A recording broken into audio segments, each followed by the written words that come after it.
Dear Leah, your dad says you're just settling into your life in Europe and feeling far from home. I thought maybe you would like to hear of a summer exchange program I went on when I was 20 and in college, way back in 1966. The summer before the trip, I worked as a waitress in a restaurant on a major highway, a job I loathed. It was physically stressful, and people got angry at me for delays I couldn't help. But my dad let me keep every penny I earned. He even paid the income tax on it for me. So I had a tidy sum to spend on something worthwhile, like travel to Europe, which I badly wanted to do. Back at school in the fall, I saw a notice about a homestay program for high school and college kids. Much more than just traveling, homestayers would go with a group of other students, including an experienced leader, to their country of choice, staying for about 4 weeks with residents of the country in their private homes, and would then be hosts for the hosting families and travel a little with them around that area of the world.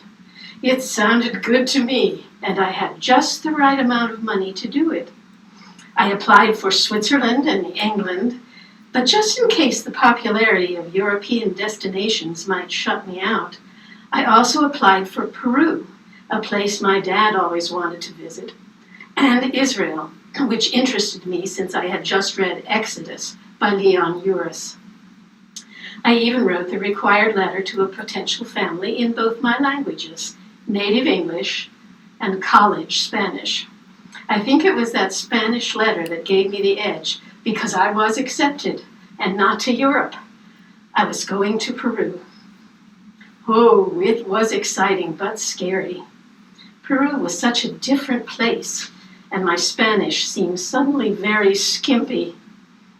The time came, and by myself I got on a train from my Midwestern home to Chicago, and from there flew to Miami, where I met the rest of the group. There were 12 of us.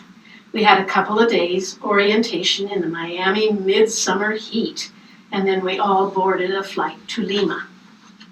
I remember getting off the plane and thinking, my gosh, I am in Peru. I am in Peru. The group stayed a day or so in Lima and then got on a bus to go partway up into the Andes for a 2-day stop in Arequipa, Peru's second largest city. That would help us get acclimated to each other, to the high altitude, and to the even higher altitude where we would be going, the town of Puno on Lake Titicaca, 13,000 feet up and a long way from anywhere familiar. Altitude sickness is no joke, but a real possibility at 13,000 feet. Finally, the train we took from Arequipa pulled into Puno. It was late in the day, after sunset, and it was very cold. July is midwinter down there, and our bodies were set for summer. We were also probably feeling the altitude, which, even without obvious symptoms, can debilitate strength, exaggerate emotion, and increase irritability. We were all a little scared now that the moment of meeting our hosts had arrived. Remember, in those days we had no cell phones, no laptops, no email, and in that place, no long-distance phone service, and only a limited mail service. So contact with home was days or even weeks away. We were nervous enough so that the group spontaneously formed a prayer circle. This helped some, but my religion was not quite the same as the others, so it made me feel a little more alien as well. Somehow I hadn't realized just how nervous I would be when I was far from home, in a strange place with people I hardly knew, suffering from cold and altitude, and going off on my own with a family that only spoke Spanish. But I did realize it was much too late to back out. The only thing to do was to push straight on ahead as planned. I followed my new family out of the train station, and we were driven the few blocks to their home, a newly built 3-story combined business and residence near the main plaza. The Senora was the hard-working proprietor of the clothing and jewelry store on the ground floor, and the family lived above. The Signor was a Japanese businessman who was in Japan at the time, so I never met him at all. There were 3 young people in the family, a woman of 26, a girl about 13, and a boy about 11. They showed me into a pleasant, ordinary-sized bedroom, which I later found out was the Signora's own master bedroom, with the incredible luxury of its own bathroom. I soon realized they were treating me like royalty, and it eventually occurred to me that they might have been a little nervous over meeting me. After all, I was from the United States, where everybody was rich, weren't they? And had all the latest fashions and inventions, didn't they? And couldn't possibly be shy and scared. Not? I had lucked out and gotten a very caring family. In the morning, I saw that my family was doing its best to make me feel welcome, and I began to feel better. However, although both sides were ready and willing, we were only just beginning to make connections over our cultural differences, and it was awkward. For instance, that first day, I found out what it was like to have one's main meal at noon instead of the quick lunches I was used to, and in my honor, they served a specially fine soup before the meal. It was all kinds of seafood, which had to be very difficult to get way up there in the Andean Altiplano. It must have cost them an astounding number of soles. A sol was worth about 2 cents American at the time, and I couldn't even begin to eat it. My stomach was way too nervous, and anyway, being from the landlocked Midwest, I was leery of seafood and had no idea how to eat the stuff. It had shells. I muddled through as best I could. There were a lot of things to get used to those first days. Not least was the weather. Winter at that latitude and altitude meant cold and dry, with bright blue sunny days in thin air, and a very pervasive cold when the sun went down. It didn't mean snow, which never falls there, but water could and did freeze overnight. We soon discovered that there was no heating in any of the houses. I never felt entirely warm on the whole trip. Then there was a very different worldview to learn about. I struggled to take in all the many differences, some as simple as proper social manners or the way to speak to an elder or a child, or perhaps the way to celebrate a birthday or Independence Day, or odd cautions such as eating nothing with ice in it after sunset, which probably grew out of local common sense. A very complex difference was the parallel presence of a native population with its own languages, customs, and dress. The resulting social structure could be baffling. Language was an obvious difference. Almost no one knew any English, and many native people didn't speak Spanish either. I remember at first being shown around town a little, trying to speak and understand the Spanish and failing pretty miserably, then counting the days until we had our first group meeting when I could hear and speak English again. Those meetings were a good place for the group to talk over all the things we encountered that were strange. For instance, we sometimes had a hard time figuring out the Latin concept of time. We would all show up at the departure point for an 11 o'clock outing right on the dot at 11 a.m., but the local folk would not arrive until 12:30 or 1 or later. Another surprise to us was the lack of reliability in the plumbing and the telephone and other systems, services that we all took for granted at home. Then I, for one, could never master the art of haggling over the price when I wanted to buy something. I was scolded more than once for not taking a practiced haggler with me after having paid too much for my souvenirs. I was a little embarrassed over one of the gifts I brought from home for my new family. I had chosen one of the very new, highly popular Frisbees for them. I gave it to the children and we went to try it out, only to find it was too intrusive for use in town.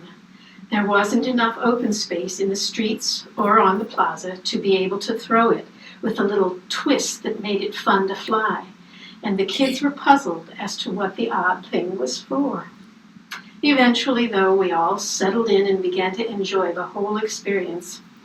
Every family with a student or two seemed eager to host the whole group, and we had some gatherings with all the families and a few meals together, and were invited to one home for a concert performed by a local man who played piano very well.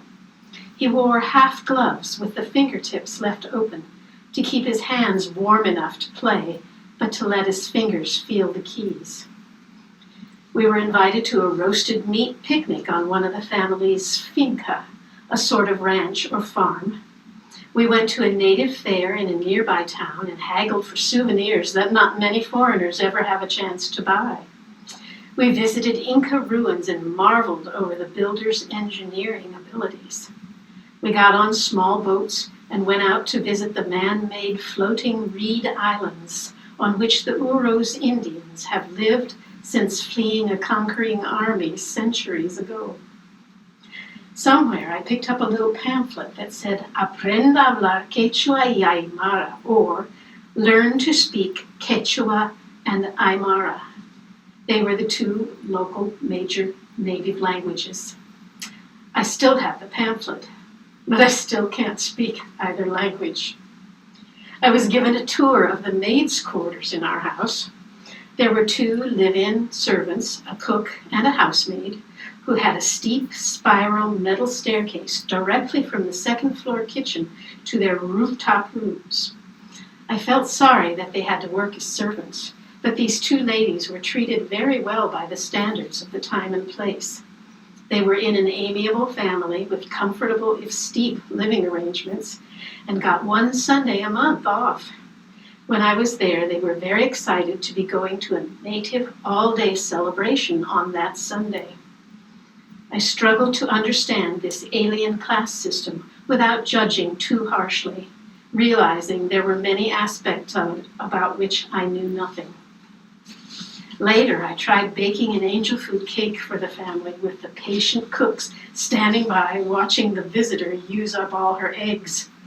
I beat the egg whites with a spoon for what seemed like hours, but they just would not get stiff, and the cake turned out more like a thick sponge cake than any angel food. It was that 13,000 feet of altitude making a big difference. I hadn't figured on that. After our homestays, we all got on a large steamer with all our families, crossed Lake Titicaca to the port at Guayquí, and rode a train down through the barren and scrub-filled mountains, then unexpectedly over a rim and down into a kind of bowl or basin that contained the entire city of La Paz, Bolivia. We hosted our families in La Paz. One day we tried to take them to lunch at a United States-style hamburger and milkshake joint that we had been thrilled to discover. But our families would have none of it. They needed the traditional large and leisurely midday meal. Still, we had a good time shopping in the city and touring. I finally bought a coveted Aymara native hand-embroidered shawl that is still beautiful today, as you can see, as I will show it to you. Beautifully hand-stitched, hand-bordered native Aymara shawl for good wear, Sunday wear. I even managed to haggle a little bit over it, but it was hard to do because to me the shawl was worth much more than the seller's highest asking price. I was almost ashamed to pay so little. After returning from La Paz, the group was scheduled to leave Puno and our host families to go by train up to Cusco and Machu Picchu, then fly back to Lima and finally home to the States. At parting, my señora gave me several pieces of jewelry from the store for my mom and dad. I had suspected that she was an unusually generous person, and that confirmed it. She also wrote to my parents to say how much she had enjoyed having me, and to report that I was casi una señorita, or almost grown up. I winced at the almost when I heard it, since I had actually turned 21 while in Peru and thought my age made me mature. But in truth, It was my experience there that had matured me. The whole trip turned out to be a truly amazing adventure. I was unaware, even for weeks afterward, what a profound and life-changing summer-winter I'd had. It stirred something awake in me, made me conscious of an enormous number of things I had never noticed before, and it made me humble. I am so glad that I had that experience, even with the scary and awkward beginning, which turned out to be a very vital part of it. My mind opened, and I learned firsthand that the width and breadth of thought and action in the world was far beyond what I had ever imagined, and further, that when we can reach out and try to understand and get along with others, we are enriched ourselves 100-fold. Still further, I found that this concept of reaching out works well in every human encounter, from our very nearest and dearest, all the way to those at the 7th degree of separation and the other end of the earth. This knowledge gave me the whole world. I would not trade my first steps in Peru for anything on earth. A few years ago, my sister and her husband planned a South American trip that would actually include a visit to Puno, and they asked if I wanted to go along. Did I? Sign me up. As our tour bus headed south towards Puno, I noticed that the roads I remembered as being all dusty gravel were now paved. This was a small foretaste of the changes I was to see. As we came into Puno, I could barely recognize it. In the nearly 40 years since I'd been there before, it had grown beyond anything I could have imagined. I could hardly believe how different it was, with 10 times the buildings and roads and a shifted and much more integrated social structure. I had long ago lost touch with my family there, but I was able to find the house again. It had changed greatly too. The quiet street I had known had become a bustling pedestrian-only walkway, and the house's ground floor walls, windows, and doors had been removed, leaving only the supports to make an open extension of the street with several vendors in residence. Our Aymara native guide helped me to get up to the offices that were on the 2nd story in what had been the family living space. There I learned that the whole family had moved back to Arequipa many years before, and that the Senora had only recently died at a very advanced age. She had donated the Puno house to be a shelter for battered women. I wasn't surprised. That's the kind of generous person she was. Yet, even as I was amazed at the differences, the town also felt right, comfortable, and familiar, as if I still somehow belonged there. That's when I realized with astonishment that because I had done a lot of growing up there, it was my home. Hang in there, Leah. You've got something really great going on. With love, your aunt.